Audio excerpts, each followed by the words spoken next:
You're watching NewsX. I'm Rishabh Gulati. All through this wave of Omicron, as it has raged through South Africa and Europe and now the US and now very much India, the one conversation we haven't had, because we've been busy dealing with the consequences in our day-to-day lives. I've been dealing with them. You're dealing with them right now.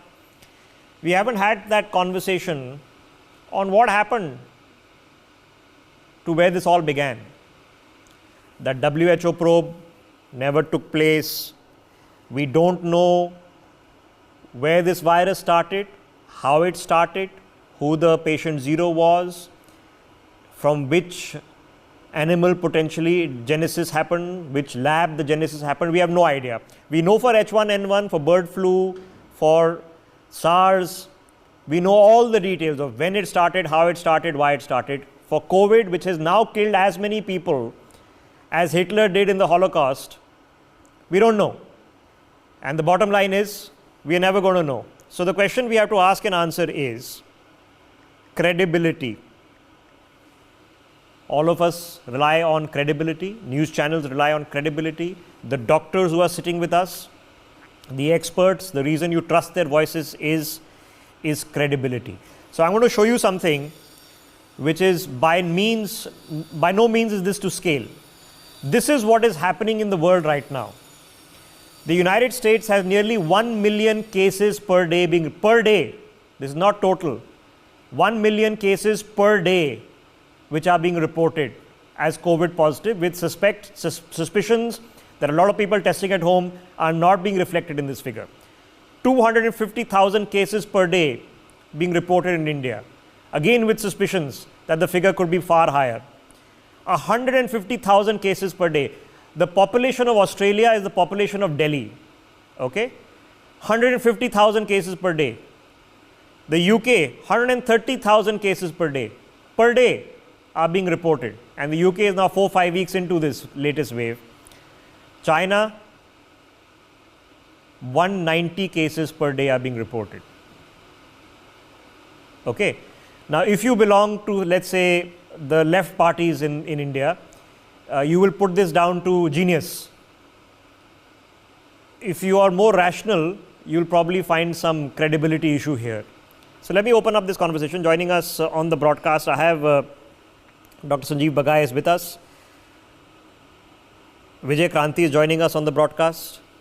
Dr. Mohsin Wali is with us, and Rabinder Sachdev on the broadcast with us. Dr. Bagai, 1 million cases a day in the US, 190 cases a day in China. Do you find these figures credible? I have 6 very quick points, Rishabh. One is, it's needless to say that China as a overall country, as a society, have been serial offenders. They've been opaque. They've turned out to be a global joke. With regards to origin, I think the WHO and likewise India declared the first lockdown on 24th of March 2020. And the WHO had done it a couple of weeks earlier in terms of declaring it a pandemic. But the first case, which was originating out of China, was on 8th of December. And what they did was they clamped down, they closed down the cities, they got rid of the evidence and so on. But they allowed the international travel to freely flow in Southeast Asia, into Japan, mainly into Italy. And Italy was hit the first and the hardest in northern Italy, where the Chinese labor was going. Now, the start and the origin of COVID still is a big mystery. Be it a lab origin, be it a leak, be it deliberate, be it a biowarfare, or from the wet market. WHO has tried in vain, and the role of WHO also comes under serious questioning because their credibility is also not very high. They've been unable to get hold of the documents to do an independent and fair probe. Now, when you have already spread the virus, the entire world has had 3rd wave, 4th wave, parts of Europe and US are having the 5th wave. There is no news of any wave in China.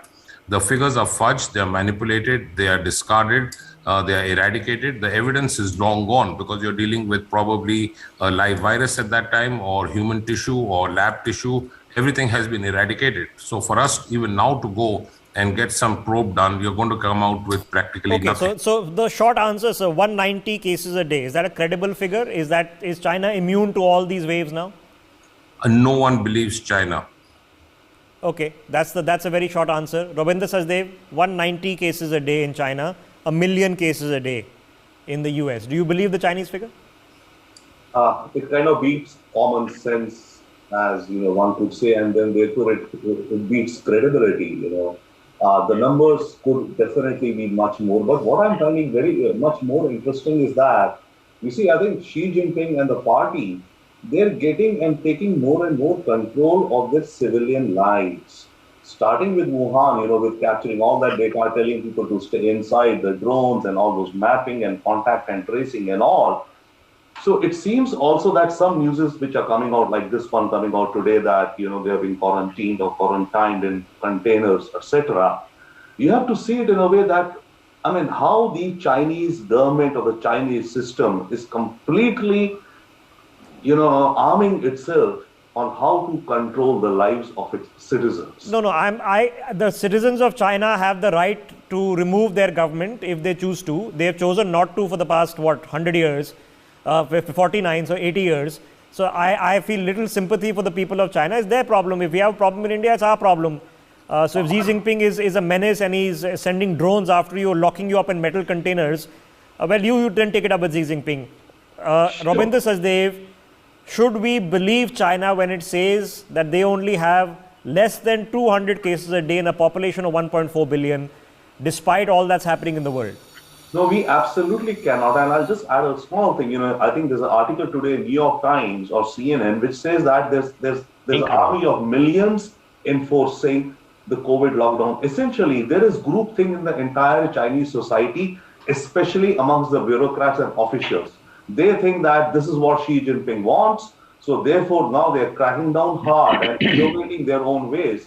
So, of course, the real truth will not come out because they do want to show and implement their it's a credibility question, because if we can't believe them because it's so incredulous on something as fundamental as this, something that we're all dealing with it, what can you believe China on? Dr. Wali, 829,000 cases reported in the US yesterday. That's per day. 247,000 cases reported in India. 150,000 reported in Australia. 129,000 in the UK. China 190. Do you believe that figure? No one will believe actually why they were releasing these figures, for whom they were releasing. This is amusement. You see, at one end, they are showing, I don't know how it leaked, they are showing, or it has been leaked, that they have made containers for human lives. And on the other hand, this small figure, no one will believe. The evidence is there itself that if you are taking such a drastic, inhumane, unscientific, unproven, untalked, unrecommended measures, which are not mentioned in the medical literature, not taught to the medical world, not discussed in the medical world, it means the figures are too high. Actually, they are very sensitive about Winter Olympics. Last time when Wuhan virus spread, they were very sensitive about their sales of international goods at the New Year occasion. The New Year was going to start. So they wanted everything should be dispatched and they would preferably announce then. Then they had mispropaganda with the help of WHO, a Chinese type of propaganda, and the WHO kept saying it doesn't spread by human to human contact, doesn't spread by air. Later on, much later on, it was finalized that it spreads by air, droplet infection and everything. So it is a manipulative description. I would not hesitate saying manipulative country, manipulative figures coming from a manipulative country. And there is such a rule that you cannot talk about facts. Those who have talked about facts, they are no more. They are no more either seen, they are no more either. So this is something very sensitive, and some diplomatic opinion as expressed is most welcome. Okay, so Dr. Wali, if it is incredulous, yes, okay, highly if it's incredulous, do we need to care anymore? Yes, we need to care. You see, I have a figure that 8 days, 127 deaths, out of them 34 were vaccinated. 60% more, less than 60 years of age, they were included in the dead. 5 to 9th January, 46 deaths here. So 3 patients could not sustain more than 3 days in ICU. and they had comorbidities. So our figures are very realistic. No, Dr. Octavali, the reason Actual- I'm concerned is because, as you well know, of all the viruses that have come out, from SARS to H1N1, Yes. all of them came from China, okay? Okay, Including yes. COVID-19 came from China, most likely from Wuhan. So now I'm Yes. worried about the next one because they come out every 6, 7, 8 years, and we are 3 years into this one. And we are saying that we can't believe the Chinese on what figures they're giving for COVID-19. How do we now believe them in the future, sir? No need to believe, no need to know. Actually, we have to safeguard ourselves. You see, this is very peculiar situation. People have talked that was man-made virus. People have talked Third World War is being fought with this virus. People have talked everything. You see, and just now Dr. Bagai was mentioning, yes, we don't know the real virus, and now it is very difficult to know and spot Okay. the real No, virus. now we'll never know because, Yeah. the Wuhan lab last week was conducting a workshop Exactly. on lab safety and how to prevent lab leaks. Very, very fascinating. I'm glad they're doing the workshop in 2020, end of 2021. Yeah, this was could Yeah, be so an let accident. me get Mr. Kranti into this. Mr. Kranti, I'm showing our viewers on our screens hundreds of people at testing sites, many of them being locked up in metal containers to be put into isolation. I mean, it's chaos and pandemonium. But officially, the Chinese say they only have 190 cases. What does that tell us? This shows a basic characteristics of a dictatorship. In democracy, it's not that in any country no mistakes happen. In every system, mistakes happen. In democracy, because the systems are open, so the government or the managers are open to criticism and suggestions. So the result is, even if there is something gone wrong, there are so many ways to make corrections. In dictatorship, like especially a dictator like Xi Jinping, the only choice is to commit another mistake or replace one mistake with another and the bigger one. What they did earlier, they inflicted a biological war on the whole world. They hurt the whole world in so many ways. The economy of the whole world has been affected very badly. No, because Vijay Kranti, I want to have a very practical conversation because next time now we are, let's say you're sitting at, I don't know, at the Civil Aviation Ministry and the ME and you're having a chat. Should we keep flight from Hong Kong open? Okay. And the Chinese say we have 3 cases only. And you say, okay, on the basis of these aankadas, the flights are perfectly safe, right? How do you make those judgment calls when they are bald-faced liars? This is a problem with dictators like Xi Jinping and a system like a communist system like China. We can't believe them. The only way left is that we should be prepared. But at the same time, the way world governments have been so indifferent on developing a system together to hit back China or to face China head on. This is where we are missing. So the world has to prepare on 2 fronts. Number one, to prepare for yourself, for your safety. And second is to adopt a very clear strategy to deal with China. But I don't know because you have to then believe the country that it's saying what it is, that there's no problem. People can travel. They should take flights. In fact, they will diplomatically oppose you. Then why are you stopping flights? Which is what they did last time. Dr. Bagai, in the face of bald-faced lies, completely incredible insanity that is being thrown in our faces as the truth. How do we respond when it comes to policies? Because tomorrow a country wants to open up its flight, has people flying down. How do you know whether there is a hotspot, a COVID wave happening or not? I think India needs to play the same double bluff which China has been doing to the world. It is never going to be an open confrontation until they come and fiddle with us.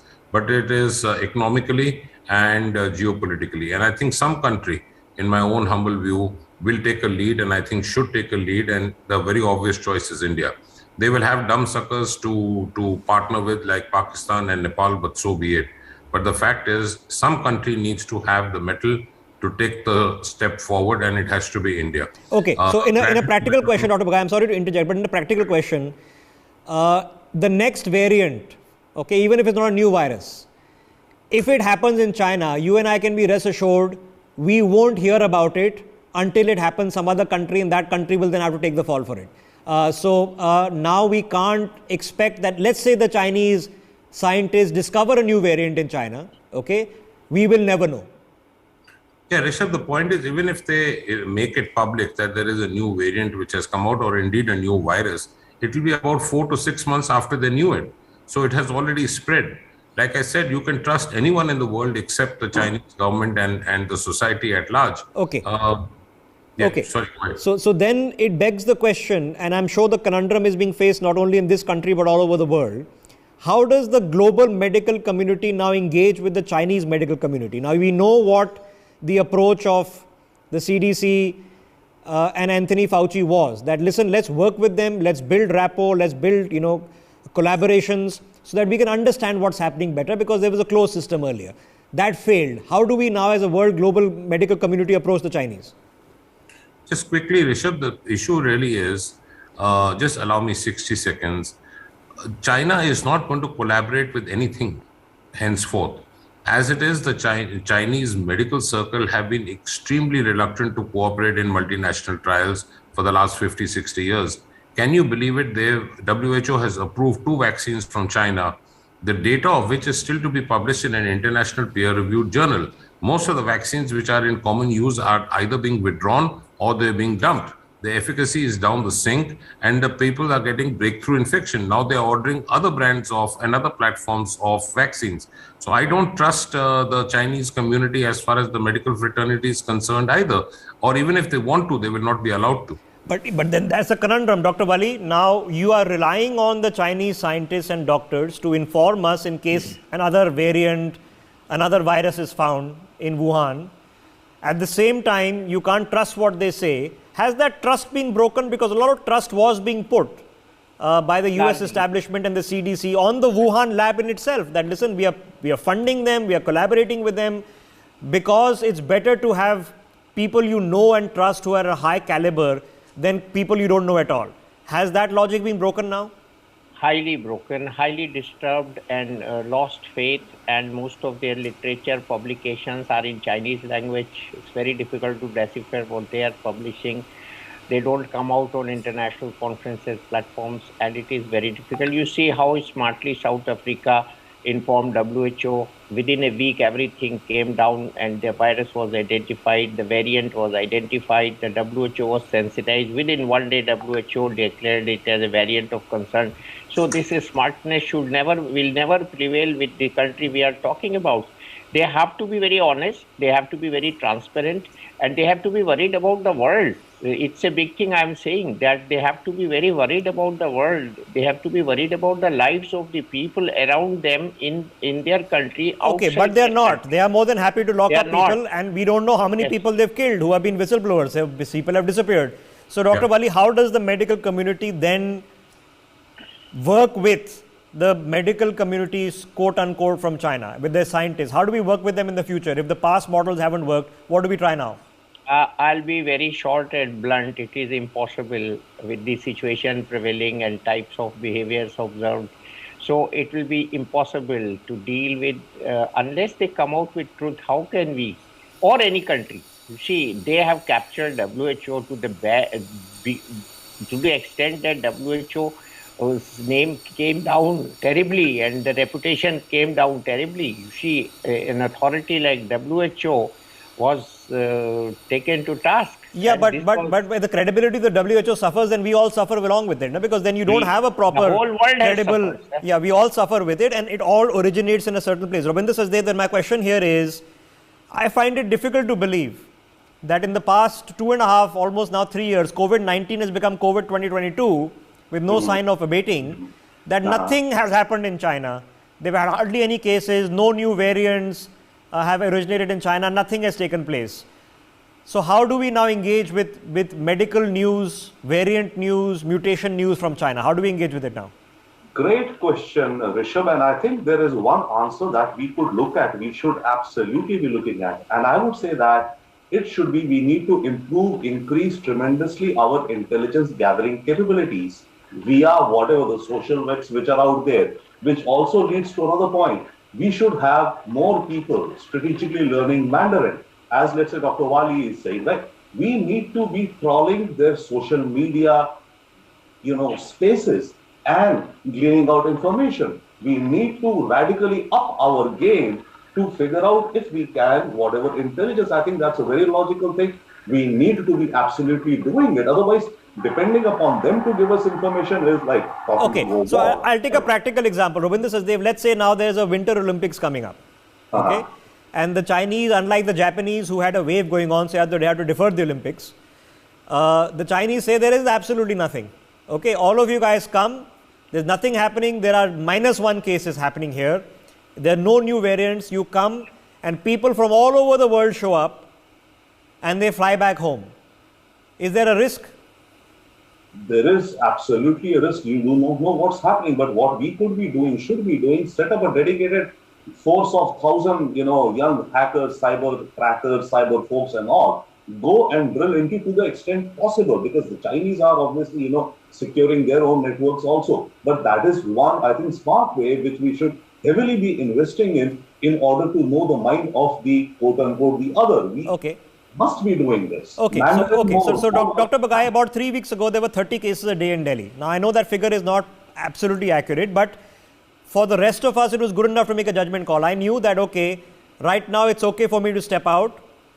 Today is 30,000 cases a day in Delhi, so I know it's not okay for me to step out. I can make a judgment call.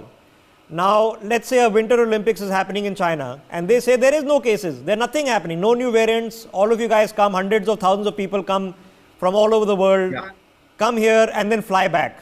Can we trust them? No, I would strongly suggest that we don't. And I think the first step is a softer step, is to withdraw from all these events, withdraw from all personal meetings in and around China, and let them feel the heat of what they have given to the world. Let them get a taste of their own medicine. If anyone goes there and gets infected and comes back, you will be infecting a million others. Dr. Wali, same thought to you. Let's say, a group of people watching this broadcast, somebody's been invited for a conference in China, somebody's been invited for a all expenses paid holiday, or somebody's been invited for the Olympic Games. When they say there's nothing, there's hardly any cases, you guys come, even though the visuals are showing us of hundreds upon hundreds of metal boxes and thousands of people, literally streets full of people lining up at testing centers. If we can't trust them, how do hundreds of people go to these Chinese events? I don't know whether it's to play tennis or to play, ski. I don't know. How do we go there and come back then safely? People should ban going to China. That's the one-word answer. And till everything settles, you see, the kind of thing which we have seen and that provoked our talk is those metal boxes and the larger number of cases. And at the other end, they are talking zero tolerance regarding coronavirus. This doesn't match. When the two things don't match, we don't have to trust. It is as simple as that. And avoid, rather shun from having this event. Okay, so it comes down to credibility. Not be a bigger disaster. Yes, credibility plus safety. Safety. Okay. For which nobody will be taking responsibility. Okay, so Mr. Vijay Kranti, it's a credibility issue. If I'm inviting you to my house, okay, you're assuming that the invitation is based on the fact that my entire family and staff are not COVID positive, okay. But if my intention is to infect you, I just invite you over, let's have a big party, okay, and then you go, maybe fly off to a different country. Now, having seen this happen before, can we trust the Chinese when they say it's perfectly safe to come for conferences, Olympics, sports events? There's no problem. You can easily go. China, one thing what has happened in last 3 years is China has lost its credibility, which was already always low. It has lost it miserably and enormously in last 3 years. If the world keeps on believing it, if you keep on sending your sportsmen to Winter Olympics, if you go on sending your scientists on your own delegates to meet Chinese officials and other way, then you are committing suicide. And I think world has to now realize that because China has hit you continuously for last 3 years without getting any repercussions or without any, they are so emboldened right now that now they are going on doing it and so shamelessly organizing Winter Olympics, unlike what Japan did, just now our friends say. So I think this is, let us stop believing China, let us stop believing ourselves. Okay, so there's a risk. There is a risk involved that, you could go up and you don't know if there are new mutations or new variations or, or for God's sake, new viruses. And then the Chinese will come and say, this virus originated in Australia. Because an Australian, sports person caught it first. It was never in China. We don't have any virus in China. We have zero virus. Policy. Yeah, in 2019, they did it. They sent millions of Chinese to during New Year. We have to assume that they did it in the full knowledge and it was done deliberately. This was not an accident. It was done deliberately. So now if the assumption is that a deliberate attempt was made, if not to actually generate the virus, to at least ensure that, listen, if we are going to get skewered, let's make sure everybody else goes down with us. So if that was the assumption, if there is no credibility in any figure, it's not worth the paper it's written on, then how can you be organizing events in China in which the rest of the world is invited to partake? And if we are stupid enough to go, well, that's on us. Yes. That is idiotic. Yes, now, yes. if you think that there are 190 cases happening in China when there are 800,000 cases happening in the US, okay, and you believe the Chinese, then simply you have to believe them when they say that Beijing is COVID-free or near COVID-free and there is no new mutation, there is no new virus, nothing to worry about. Come, it's an open city, come party with us. In fact, we have even done cloud seeding and sorted out pollution. So if you believe them, and if you're in the sports authorities all over the world, including here in India, in the Indian Olympic Association and the Tennis Federation and whatnot, if you believe them, okay, fool me once is the aphorism, right? I take a break. Thanks.